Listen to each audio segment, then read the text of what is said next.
So ngayon no, is another batch ng ating mga sisiw. Mga basilan para ito sa mga estudyante. So kahapon, meron tayong na-harvest kahapon mga sisiw. Ngayon meron naman. So hindi pa natin alam kung ilan na lang yung natitira. Okay, sige, tingnan natin. Buksan natin yung ating mga sisiw. Ito yung ating incubator. Gawa po ito sa DMEG incubator. By the way, kung sino po yung gusto ng incubator ng ganito, pwede kayo mag-direct message sa DMEG incubator o kaya mag-message kayo sa aking page na Dasarwin channel. Okay? So yun na, daming balahibo. Kasi umbon ka ni. Ang mga sisiw oh. Kunin na natin. Yan ang mga sisiw. Ang dami. Oh. Tingnan nyo sa baba, ang dami. Yan oh. Ang ganda ng pag-hatch. Yan, buksan nga natin. Yan oh. Daming sisiw. Ilan kahala to? Buksan natin to, dalawa. Sige oh. Tuyo na iba, pwede na kunin.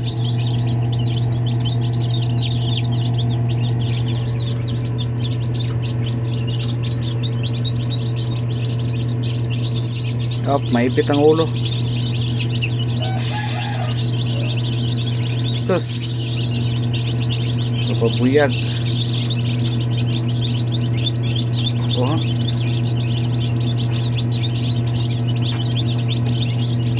Kaya no, may bago pang hatch. Nandito pa. Nandito pa iba oh. So, iwan natin yung yung medyo basa pa. Yung tuyo na, yung medyo masigla ng mga sisew, yun naman yung kukunin natin. So I think nasa mga 70 o 80 ata lahat to. Nandito pa oh. Yan ang iba. Dito pa iba. Yan. Nandito pa, ang ganda dito, abuhin. O yan oh. Lumabas na yung isa. Isang pasaway. Okay. Puti. Oh, may puti pa. Iwan ko lang kung saan galing to puti. Wala naman kami puti na manok. Yan oh, doon pa iba. So, ang ganda po ng ng hatching sa ating incubator. Salamat sa DMEG incubator. Ang ganda ng paggawa ng ating incubator. Bali, sulit yung pagbili natin, sulit yung ating bayad dito. Hindi na sayang yung pera natin sa pagpagawa ng incubator. Yan o, dami sisiw. Dito o, dami dito. Yan. May na lang natin kunin. Balik na muna natin. Tapos maya, dalhin natin doon sa sa brooder. Itong mga sisiw na ito.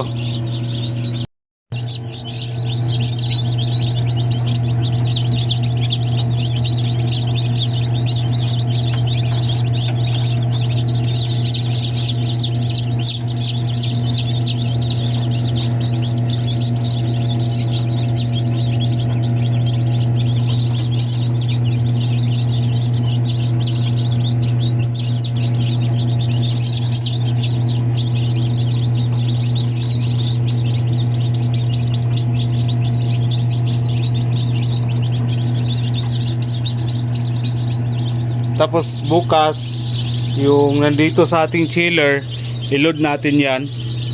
Yan o. So yan, dami sisi natin dito. Lahat ito na hatch ngayon at saka kahapon, lahat ito may nakabang na po na buyer dito lahat. Naka-reserve na to lahat. Kaya matik may buyer na to. Yan.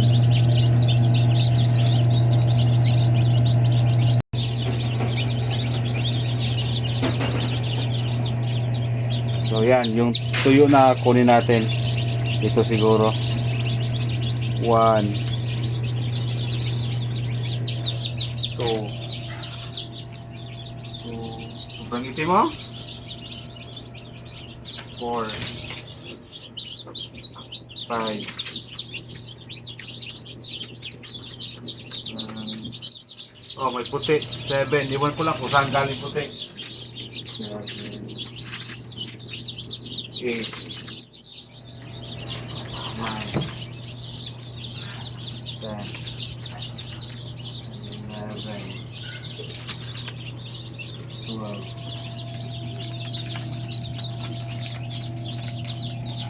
14, 16, 17, 18, 19, 20, 21,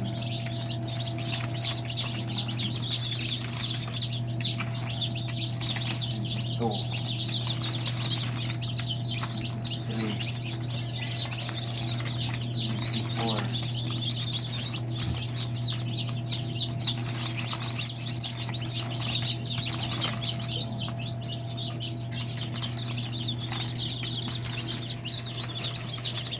5. So dito, merong pang hindi pa medyo mahina pa. So iwan mo lang natin diyan. Bukas lang natin yan kunin. Pila ganito? Pwede to. Ha? Pwede to. Ito, no? Lambot.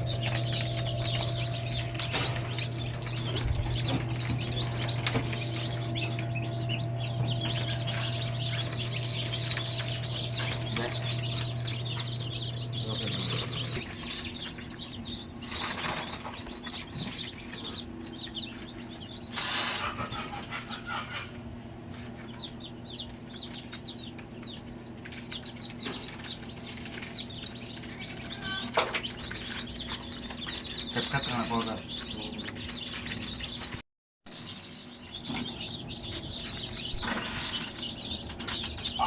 Kita ka. Marami.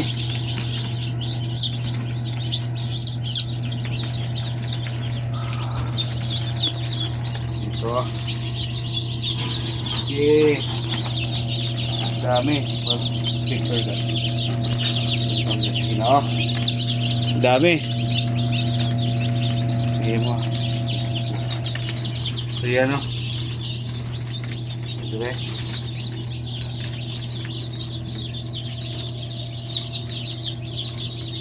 So 5, 8,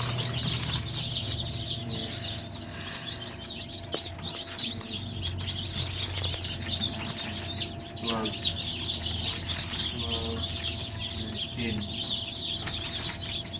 15, 16, 17, 18,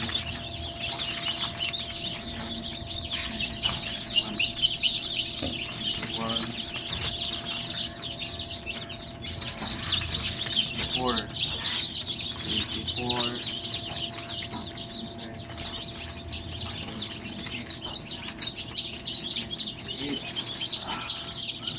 dami.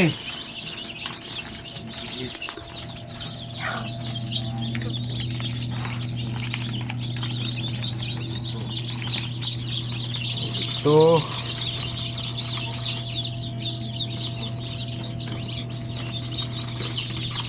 Six.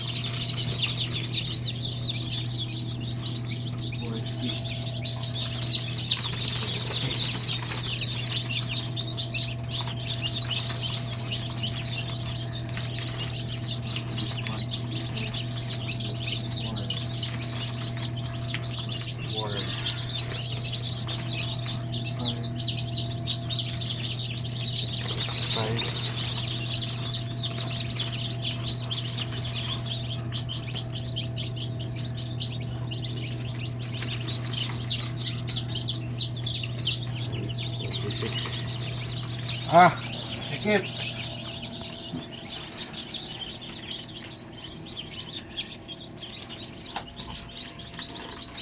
Six.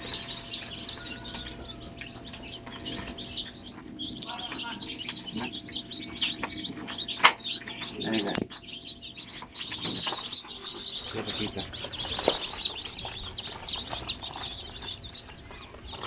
Ito na magklaro ko. Kaya kung picture ka. Ang daming sisi. Puno ang isang tree, oh. Dami. Pangalawang bus. Ang dami. Oh, picture ka. Yan, klaro ko. Video ko. Hindi ko kung okay na ako.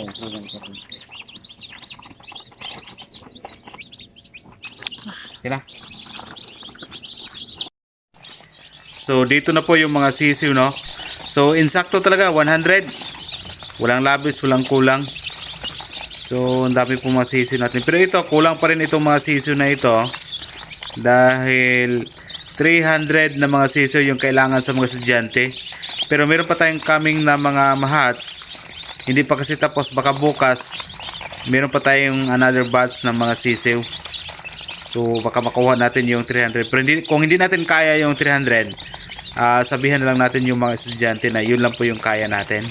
Sila na lang yung bahalang maghanap sa mga backyard na idagdag kung ano po yung kulang. Yan, oh. Meron pa iba dito mga sisiw.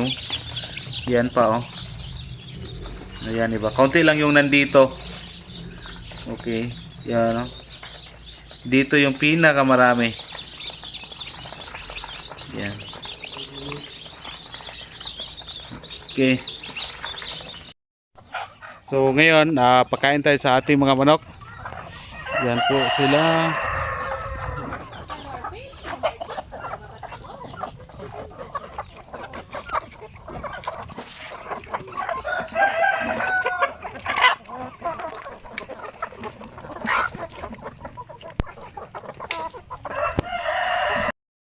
So, yan, pakain tayo sa ating mga manok ngayon. Dali ka.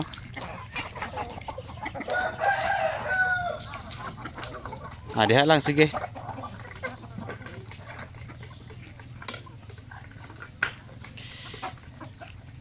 Pila ka buok na, unom ka pakanan.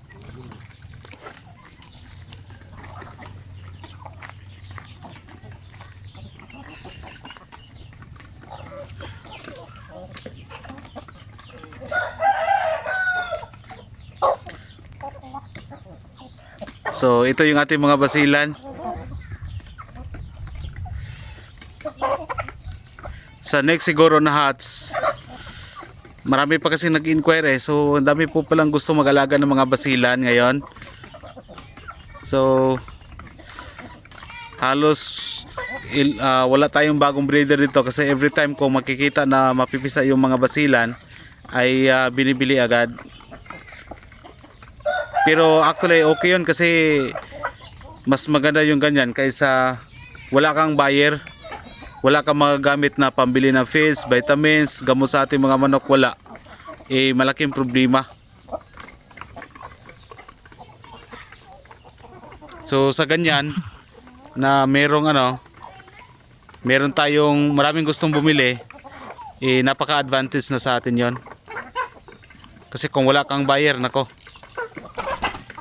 saan ka kukuha ng pera pambili niyan sa feeds? Lalo ang feeds ngayon, nag-increase ang feeds. Dati from 35, ngayon 39 na.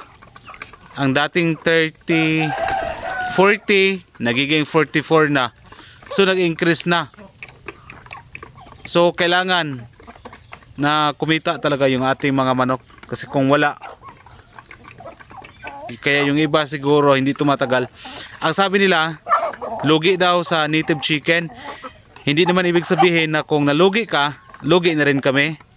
Sa amin, base po sa aming record, no, hindi po kami nalulugi po sa aming mga native chicken. Kumikita po kami. Iba kasi ang sistema natin sa pagbenta. Iba-iba din po tayo ng mga lugar. Iba-iba yung lugar, iba-iba din po yung presyo. So halimbawa yung focus lang nila is per kilo. Ang sa amin iba. Tulad ngayon may bago tayong hats ng mga sisiw, iba na batch. So yan, ang target namin fertile eggs, mga sisiw yung binibinta namin para mas mabilis yung pera. Okay. Sa ngayon, lalo ngayong buwan, month of June and July, ang dami pong nagkaroon ng thesis project. Gusto nila yung mga native na mga manok. So advantage po talaga sa amin. Yan o, mga basilan.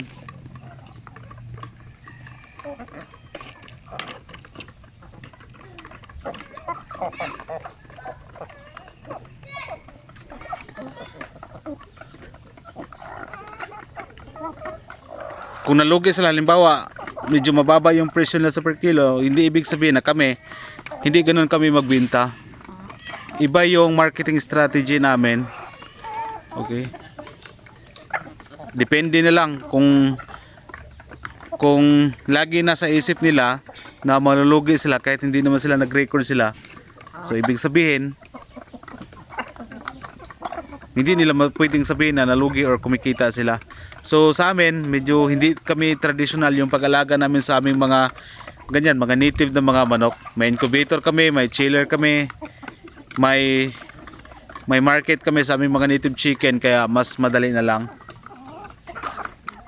Yan o, ang dami pa natin mga basilan. Okay, so ngayon o, ngayong araw, meron tayong panibagong batch ng ating mga sisiw. And then bukas, meron pa din bukas. Abangan na lang natin. By the next day, meron pa din. Hanggang then by Sunday, kunin na po yung ating mga sisiw. Yan o.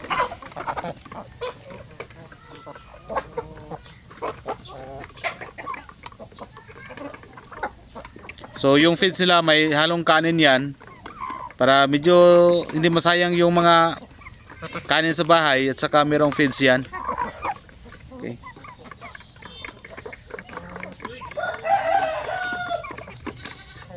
So sa iba na hindi natin mapagbigyan, pasensya na kasi medyo hindi din gaano kadami yung ating mga manok. Yan lang oh.